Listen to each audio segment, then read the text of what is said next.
Hi Saints, Pastor Vernon here, the Inside Christian Center. Again, we're located at 2918 Chelsea, right in the heart of the Douglas community. Getting ready, leaving the house, headed to work. Praise the Lord. I say again that it is God that gets me up every single morning, but it is priorities of MLG&W, the priorities of paying the house note and other things that get me on my way to a job. Amen. I just want to talk to you just for a minute about a situation that happened a few years ago. A young couple that had recently gotten married. The young man came to me one day because of a situation that he did not like in his household concerning his stepson. The stepson and his mother were involved in an incident a few years before the young man actually married her. You see, the stepson was riding in the car one day with his then father and brother. He was in the back seat. His father and his brother were in the front seat of the car.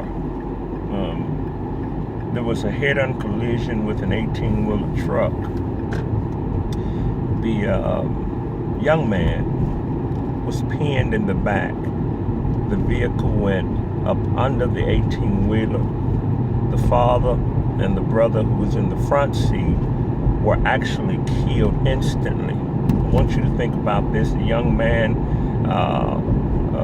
was pinned up under the 18-wheeler for about an hour as he laid there with the lifeless bodies of his father and his brother. Well, about 4 years after that, the young man's mother, she remarried, and thus they're the couple that I'm talking about today. Now, when her new husband came to me, and when he said that I've got a problem with this young man, the problem is that I come home in the wee hours of the night and I find every light in his particular part of the house on, and he's in there asleep. I've complained about this several times to his mother. He's told me that he never said anything to the young man, and the reason why he did not want to give the young man the impression of that he was this bad and ugly stepfather, and therefore he allowed the mother to be the one that would tell the young man to please cut the lights off when he go to bed. He also informed me that the mother never said a word. So after number of times he became very irate about the situation, and he came to me and he asked me for advice. I asked him a question and I said, now you do know their story, right? You do know what that young man has been through. And he looked at me and said, well, Pastor, that young man is not the only young man who has been through something. There are other kids that have been through the same thing that he's been through. And I looked at him and I said, well, I beg to differ. And here's the example I gave him. If there was a woman in a crowded room and she was trying to pick up something and she broke a nail and she screamed out in pain. Amen. Everybody in the room turned and looked at her, and she said, I've broken a nail. Did anybody else in the room feel her pain? Absolutely not.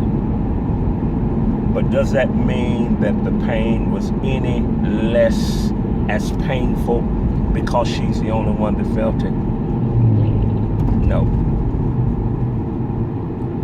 You see, what that young man has gone through, he is the only somebody in the world that has gone through that in his space.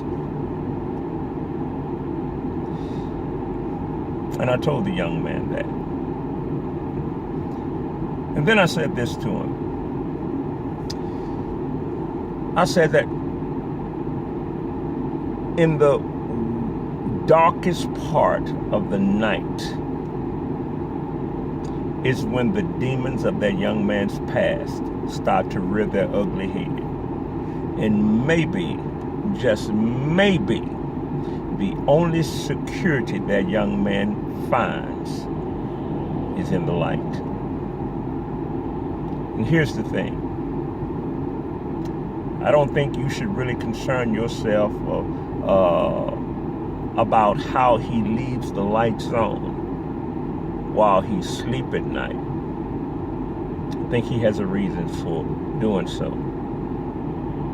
But I think that you should raise an eyebrow of concern if he starts to sit in the dark. This has been Pastor Vernon with the word of the day. God bless you well.